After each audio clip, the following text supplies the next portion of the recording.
भारतीय साक्ष्य अधिनियम 2023 भारतीय साक्ष्य अधिनियम 2023 BSA 2023 की धारा 38, 39 और 40 के बारे में विस्तार से बता रहे हैं।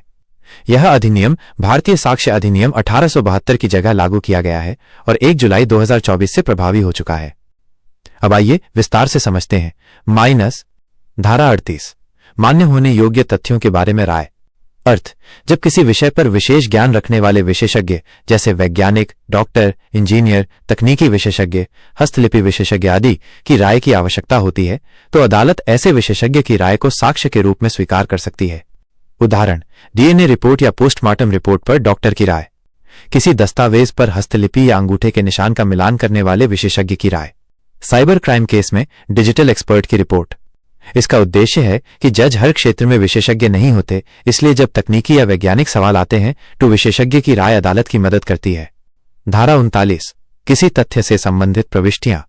अर्थ, किसी व्यक्ति या संस्था द्वारा नियमित रूप से किए गए कामकाज की लिखित प्रविष्टियां, एंट्रीज, यदि सामान्य रूप से और नियमित तौर पर रखी जाती हैं तो अदालत में मान्य साक्ष्य मानी जाएंगी।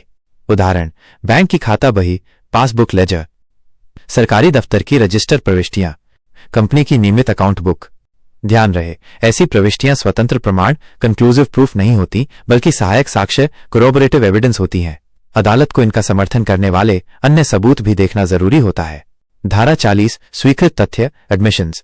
अर्थ, जब कोई व्यक्ति या पक्षकार, पार्टी अपने खिलाफ या अपने अधिकारों के विरुद्ध कोई तथ्य स्वीकार कर लेता है तो उसे एडमिशन, स्वीकृति कहा जाता है। अदालत में एडमिशन को बहुत महत्व दिया जाता है क्योंकि यह प्रत्यक्ष साक्ष्य न होते हुए भी विवाद को हल करने में निर्णायक हो सकता है।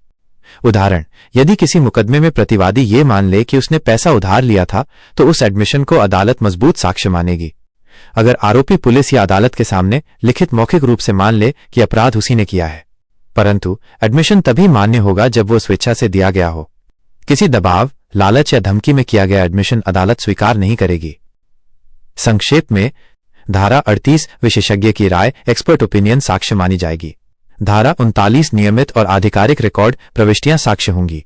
धारा 40 स्वीकृति, एडमिशन अदालत में साक्ष्य के रूप में स्वीकार्य होगी। अगर जानकारी अच्छी लगी हो तो कृपया YouTube चैनल RTI ऑनलाइन को सब्सक्राइब करें। धन्यवाद दोस्तों।